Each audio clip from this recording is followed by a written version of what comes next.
In southeast Florida, an entire civilization built on reclaimed swamp is losing its water. The source of life for nearly 7 million people is being poisoned from below by an invisible, relentless enemy. The images are not of a flood or a fire. They are of abandoned wells, silent pumps, and maps showing a line of contamination creeping inland, swallowing the fresh water that makes life possible. In the city of Hallandale Beach, all 8 of its western drinking wells have been shut down, abandoned, lost to salt. In neighboring Dania Beach, the same. Its primary wells are now too saline to use. This is not a future projection. It is a present-day failure happening block by block. The saltwater front, the subterranean boundary between fresh and ocean water, is now miles inland. It has advanced up to 1/4 of a mile in a single year in some areas. Public wellfields that once served millions are now being systematically sacrificed. More than 10 major wellfields in Miami-Dade County alone have been closed or partially abandoned since the 1970s. And the problem is accelerating. The United States Geological Survey warns that the current line of defense for Miami's water supply could be breached in less than 2 decades. For some communities, it could be less than 1. But here's the detail that tells the real story. The crisis was not a surprise. It was an inevitability engineered over a century. For decades, geologists and hydrologists filed reports, delivered warnings, and drew maps predicting this exact outcome.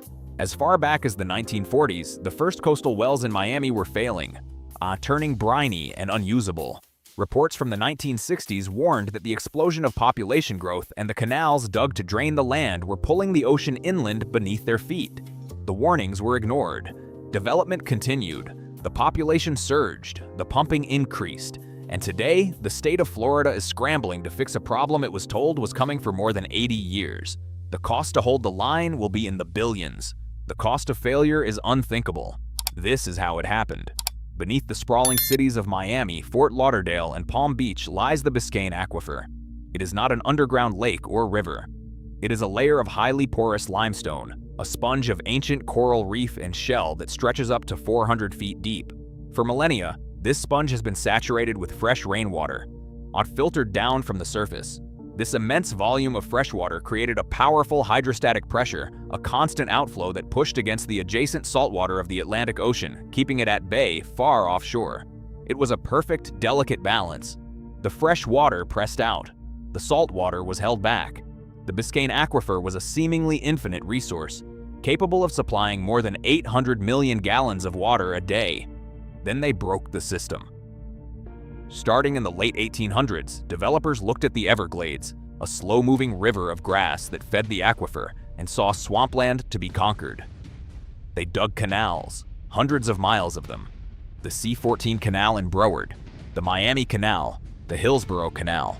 And these were massive engineering projects designed to do one thing: drain the wetlands east toward the ocean and make the land dry enough to build on. They succeeded.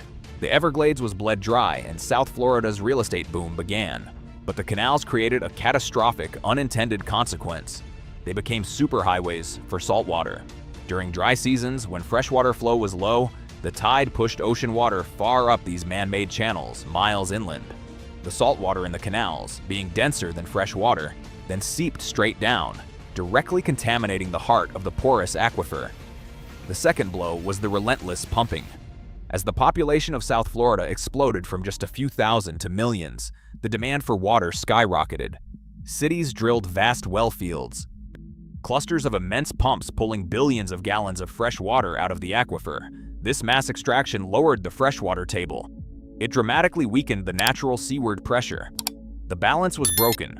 With the freshwater pressure gone, the powerful force of the Atlantic Ocean began to push inland, not just through the canals, but through the very bedrock itself.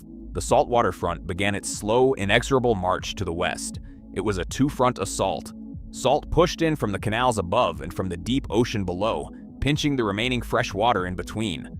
An aquifer that was once a fortress of fresh water was now under siege from its own engineered vulnerabilities. And here is what made it so much worse. That same porosity that makes the Biscayne Aquifer such a brilliant source of water also makes it spectacularly vulnerable. The limestone is like Swiss cheese. Contaminants can travel through it with shocking speed. Once saltwater enters a section of the aquifer, it is almost impossible to remove. The entire zone becomes unusable. Forever. The solution for decades was simple: When a well field became too salty, cities would abandon it and simply drill a new one a few miles further inland, closer to the Everglades. They were in a constant state of retreat. The North Miami Beach well field, abandoned. The Edison well field, abandoned. The Miami Springs well field, partially abandoned. Each time they moved west, chasing the retreating freshwater and buying time. But now they are running out of land. To the west lies the protected expanse of the Everglades National Park and a series of water conservation areas. There is nowhere left to run. The last line of well fields is now directly threatened. This is not about one city or one county. The entire urban corridor from Palm Beach to Miami-Dade is backed into a geological corner. Here is what was happening on the ground. For residents in coastal communities, the crisis is not an abstract line on a map. It is the taste of their water. In dozens of neighborhoods, private wells used for irrigation are turning salty, killing lawns and gardens. In Hollywood and Pompano Beach, golf courses that rely on aquifer water have had to invest in expensive, salt-tolerant turf because the water from their sprinkler systems was poisoning the fairways. It's a quiet, creeping decay. A slow poisoning of the landscape. But the true cost is borne by the public. When Hallandale Beach lost its wells, it had to spend more than $200 million to build a reverse osmosis plant, a massive industrial facility that uses extreme pressure to force salty water through microscopic membranes, separating out the salt. These plants are financial black holes. They consume immense amounts of electricity, and the hypersaline brine they produce as waste must be disposed of by injecting it thousands of feet underground into a separate, much deeper aquifer. The city of Pembroke Pines is building one. So is the city of Dania Beach. The era of cheap, clean water is over. Now, communities are being forced to manufacture their water at an astronomical cost, and every single taxpayer is paying for it through soaring water bills. That is the price of a century of ignored warnings. Here is what is not making most headlines. The problem is now being supercharged by climate change. Sea level rise is adding another layer of pressure to the system. As the average height of the ocean rises, it fundamentally changes the physics of the coastal boundary. The denser saltwater can now push further inland and at greater depths than ever before. Scientific models from Florida International University project that with just 1 foot of sea level rise, a plausible scenario by 2060, the saltwater intrusion line will be driven significantly further west, threatening even the most inland well fields that are currently considered safe. It is a force multiplier for a crisis already in motion. The canals dug a century ago are now a direct conduit for a rising ocean. And the region's so-called king tides, extreme high tides that now regularly flood coastal streets, are providing a preview of the future. During these events, saltwater pours over seawalls and into storm drains, allowing it to percolate directly down into the aquifer from above, bypassing even the natural bedrock buffer. The assault is coming from every direction. The scale of the retreat is staggering when laid out on a map. In 1904, the boundary between fresh and salt water in Miami-Dade was essentially at the coastline. By 1950, it had moved inland past Bayshore Drive. By the 1980s, it had crossed Biscayne Boulevard in many areas. By the turn of the 21st century, it was pressing against the I-95 corridor. Today, in the south of the county, it has moved west of the Florida Turnpike. It is a slow-motion invasion measured in feet per year, but the consequences are absolute. Once the chloride concentration in a well exceeds 250 parts per million, the federal standard for drinking water, it is effectively lost. Some of the abandoned wells in Hallandale Beach registered chloride levels over 1,500 parts per million, 6 times the legal limit. This is not water that can be treated by conventional means. It is no longer fresh water, it is diluted ocean. The fight to hold the line has become a massive, complex battle of hydrological engineering. The South Florida Water Management District, the agency responsible for the region's water, is now engaged in a desperate defense. One of their main strategies is to build a series of underground walls. They are doing this by injecting trillions of gallons of treated wastewater back into the aquifer at strategic locations between the well fields and the advancing saltwater front. The goal is to create a hydraulic ridge, a barrier of recycled water pressure to hold back the intrusion.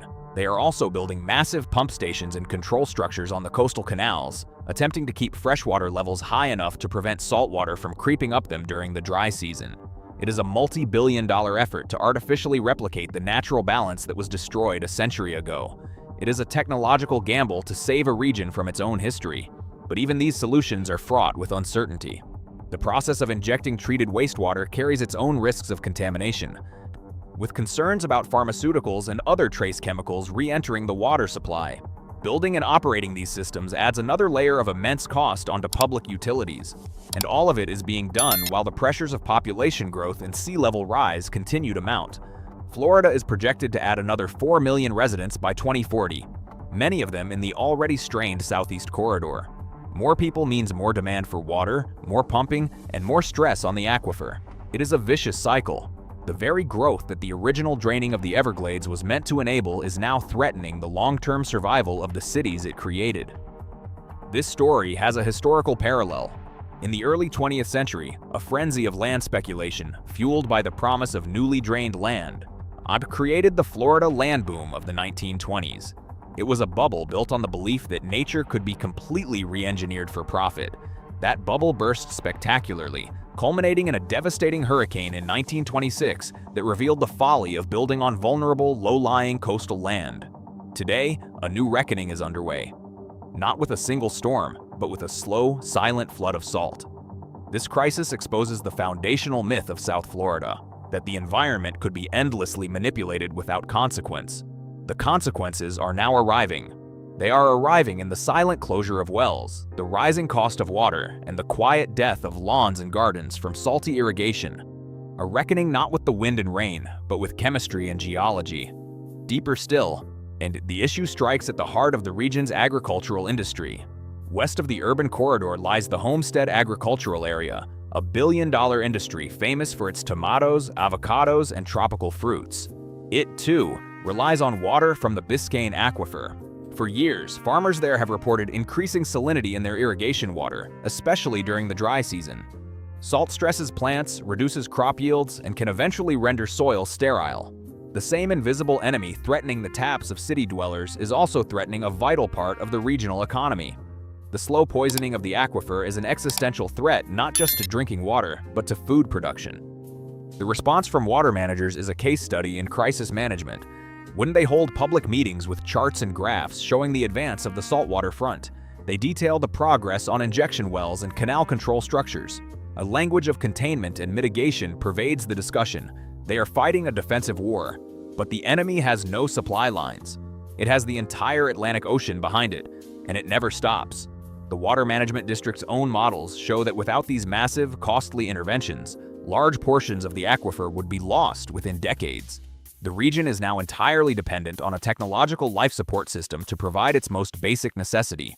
The psychological impact is subtle but pervasive. For generations, Floridians saw water as abundant and cheap, a resource to be used for green lawns, endless golf courses, and filling swimming pools. But that perception is now colliding with a hard reality. Water restrictions are becoming more common, utility bills are climbing, and a story that was once confined to geological survey reports is now front-page news. It is a slow, dawning awareness that the foundation of their world is less stable than it appeared. The very ground beneath them is changing, being fundamentally altered by the pressures of the ocean, and it is still not over. The saltwater front continues its westward march. Every day, the balance of pressure shifts as millions of gallons are pumped out and the ocean pushes back. Sea levels continue to rise, adding weight and force to the invasion. The next drought will lower the freshwater table further, accelerating the intrusion. The next wave of development will add more demand, either putting more strain on the last remaining wellfields. The state is locked in a permanent, high-stakes battle against the ocean, a battle it can never truly win, only manage at an ever-increasing cost. The question now is not whether more wells will be contaminated, it is how many and how fast, and it is what happens when the billions being spent on reverse osmosis plants and hydraulic barriers are no longer enough. What happens when the cost of manufacturing fresh water becomes too great for communities to bear? And every season after that, as the ocean rises and the population grows, as long as a civilization of millions remains dependent on a single, compromised aquifer that is being relentlessly squeezed between the pressures of its own growth and the immense, unyielding power of the sea. The plans are in place to hold the line for another decade. The engineers say the technology is sound for now, but the ocean is still rising, the saltwater front is still moving, and the canals that were built to create a paradise are now delivering its poison.